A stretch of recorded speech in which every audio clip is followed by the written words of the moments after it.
In 1704, the most talked-about man in London was an expert on a country he had never seen. He gave lectures on its language. He answered questions about its laws, its gods, and its food. Scholars wrote down his every word, and almost none of it was real. His name, he said, was George Psalmanazar, and he was the first native of the island of Formosa ever to set foot in Europe. Formosa is the island we now call Taiwan. He claimed to know it intimately, because he had been born and raised there. He had not. He was a Frenchman who had never traveled further east than Germany. His real name is unknown to this day, and for several extraordinary years he convinced the scholars, clergy, and aristocrats of London that he was something he had simply invented. This is the story of how one man fabricated an entire country, language, and all, and walked it straight into the heart of English intellectual life. He was born somewhere in the south of France, probably in Languedoc or Provence, somewhere between 1679 and 1684. We know this only from the confession he left behind. He was educated first by Franciscan monks, then at a Jesuit academy, where he discovered he had a remarkable gift for languages. By his own account, he was fluent in Latin while still a small child. But he grew restless and disenchanted with school, and abandoned his studies around the age of 15 or 16. What he had instead of a career was a talent for invention and a willingness to use it. His first deception was modest. To travel through France cheaply and safely, he disguised himself as an Irish pilgrim bound for Rome. He forged a passport, stole a pilgrim's cloak and staff from a church, and set off. But the disguise had a fatal flaw. Too many people he met actually knew something about Ireland. So, he reasoned his way toward a better lie. If people could see through a country they knew, he would simply choose a country nobody knew. He needed somewhere so distant, so obscure, that no one in Europe could contradict a word he said. He first tried passing as a Japanese convert to Christianity, then as a Japanese heathen. To sell it, he invented customs on the spot. He ate raw meat seasoned with cardamom. He slept sitting bolt upright in a chair. Europe knew so little about Japan that strange behavior alone was treated as proof. Then he went further still. Between 1700 and 1702, he wandered through the German states and into the Netherlands, working at times as a mercenary soldier. Along the way, he quietly relocated his fictional homeland from Japan to the even more remote island of Formosa. This was the masterstroke. Formosa was a name Europeans had heard, and almost nothing more.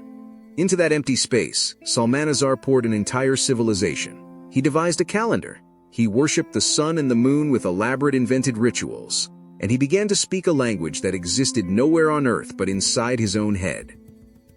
In late 1702, he met the man who would turn a private con into a public sensation. Alexander Innes was a Scottish clergyman, serving as chaplain to an army unit. Innes announced that he had converted this exotic heathen to Christianity, and he baptized him with the name George Psalmanazar, borrowed from an Assyrian king in the Bible. Whether Innes truly believed the story or simply saw an opportunity is still debated. What is clear is that he understood the value of his discovery. In 1703, the two men sailed for London, where a converted pagan from a faraway island would be a prize worth presenting to England's most powerful clergymen. London was the perfect stage.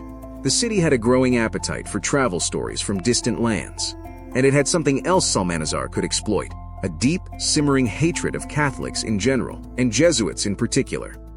So he built that hatred into his story. He claimed he had been kidnapped from Formosa by scheming Jesuit priests and dragged to France, where they had tried and failed to force him into Catholicism. He had resisted, he said, and now embraced the Church of England instead. To Protestant London, he was not just a curiosity. He was a trophy. The Bishop of London, Henry Compton, took him up as a favorite. Doors opened across learned and fashionable society.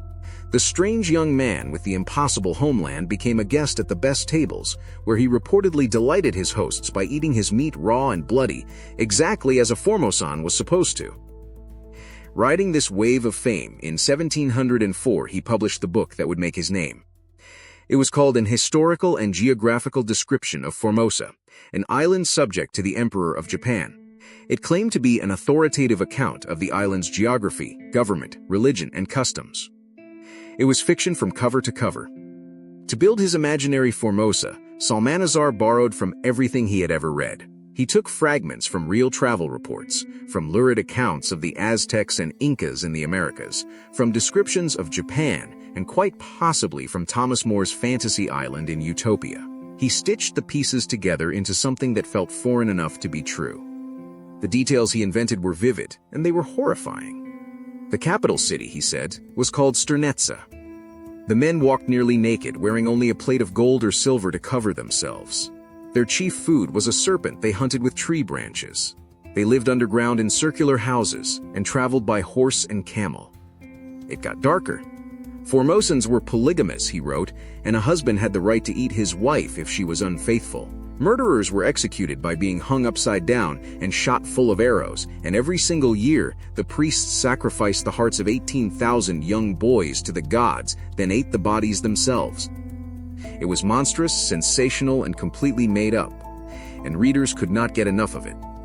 The book sold so well it went through 2 English editions, and was translated into French and German. The more shocking the claim, the more eagerly London consumed it. There was a strange splendor mixed in with the horror. He described aristocrats who began the day drinking the blood of vipers. He described schools where students learned the classical languages of Europe, including ancient Greek. He populated his island with underground nobles and a priesthood devoted to a horned god.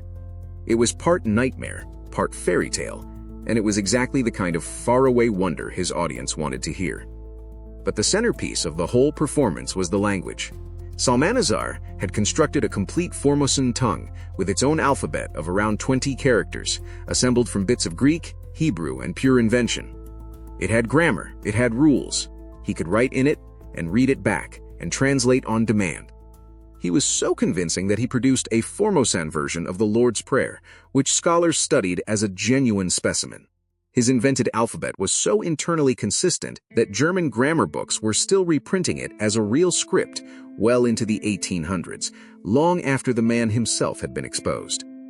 This is what separates Salmanazar from an ordinary liar. He did not just tell a story. He built a system rigorous enough to fool linguists. To anyone testing him on the language, the trap was perfect, because there was no real Formosan against which to check his answers. Whatever he said was Formosan. His fame carried him into the most serious rooms in the country. He was invited to lecture before learned societies. There was even a proposal that he go to the University of Oxford to teach the Formosan language. The impostor was on the verge of being installed as an academic authority, and students actually signed up to learn his invented tongue. Think about that. People sat in a room and copied out the grammar and vocabulary of a language that had no speakers, no homeland, and no history beyond the imagination of the man at the front. He was, in effect, teaching a course in his own lie, and his pupils were taking careful notes. And then he was brought before the Royal Society, the leading scientific body in Britain, and the questioning grew sharper. The great astronomer Edmund Halley, the man whose name now belongs to the comet, decided to test the young Formosan with science rather than flattery. Halley asked a simple question. Did the sun ever shine straight down the chimneys in Formosa? Salmanazar said no, it did not. Halley pounced. Formosa lies in the tropics, near the equator, where the sun passes directly overhead. The sunlight must fall straight down a chimney there. He had caught him. But Salmanazar did not flinch. Formosan chimneys, he explained without missing a beat, are not built straight. They are made in a twisting corkscrew shape, so the sunlight can never reach the bottom. It was nonsense. It was also delivered with such calm confidence that he escaped the trap. That was his genius under pressure. Every challenge was met not with panic but with one more invented detail, layered smoothly onto all the others. When people asked why a man from a hot tropical island had such pale European skin, he had an answer ready. In Formosa, he said, the upper classes live underground, out of the sun. Not everyone was charmed. Within the Royal Society, there were men who never quite swallowed the story, and the questioning could be hostile. But Salmanazar had an enormous advantage. Doubt was not proof. As long as no one could produce hard evidence against him, his calm, ready answers carried more weight than anyone's suspicion. He simply had to keep talking and never break character. And he never did break character. Day after day, in private homes and public lectures, he lived the part. He ate the raw, spiced meat. He kept the strange sleeping habits. He answered in his invented tongue. Sustaining a lie for an afternoon is one thing. He sustained it, in front of skeptical scholars for years. There were people who could have ended it all. Jesuit missionaries had actually been to Formosa. They knew it bore no resemblance to his fantasy, and they said so. But Salmanazar had built his story on anti-Jesuit feeling, and so London simply refused to believe the Jesuits. The very prejudice that made his tale popular also protected it from the people who knew the truth. For a few years the act held, but a fiction this large is hard to maintain. Real knowledge of Formosa slowly trickled into Britain from other sources, and each new fact quietly contradicted his. The pressure built. His confident answers came a little slower. The cracks began to show. His partner Innes was no longer an asset either. Innes had gone off to Portugal as a chaplain to British forces, fallen into an opium addiction, and gotten tangled in failed schemes, including a doomed attempt to sell decorated fans he claimed were Formosan. The men who had launched the hoax together were drifting apart. And then, around 1706, Salmanazar did something almost no successful impostor does. He gave up. He confessed, first quietly to friends, and then to the wider public, that the whole thing had been an invention. There had been no abduction, no Formosa, no Formosan. By that point, London's fascination had already begun to fade. The craze was ending on its own. What makes his story so unusual is what he did next. He did not flee, and he did not reinvent himself as a new fraud. He simply became an ordinary working writer. He took a clerk's job, then found clergymen willing to fund him to study theology. And he went to Grub Street, the gritty world of London's hack writers, to earn an honest and meager living with his pen. The man who had faked an entire language now did real, painstaking scholarship. He taught himself Hebrew. He helped write a respected general history of printing. He contributed to a sweeping reference work called the Universal History, and to a major geography. And in a remarkable act of penance, he wrote the entry on the real Formosa, in which he debunked the very lies he had spread. In his old age, he became something almost no one would have predicted, a figure of moral respect. He befriended a young writer named Samuel Johnson, who would become one of the giants of English letters. Johnson held him in extraordinary regard, and later recalled that in their neighborhood, Salmanazar was so esteemed that scarcely anyone, even children, passed him without showing a sign of respect. His fame as a fraud, though, never fully faded from literature. Jonathan Swift mocked him in passing in a modest proposal, sardonically citing the famous Formosan as an authority on eating people. Decades after the hoax, his name was still a byword for the elaborate lie. His habits as a writer could still be a little eccentric. He once sent the novelist Samuel Richardson an unsolicited bundle of around 40 handwritten pages, attempting to continue the plot of Richardson's hugely popular novel Pamela. Richardson dismissed the effort as ridiculous and improbable.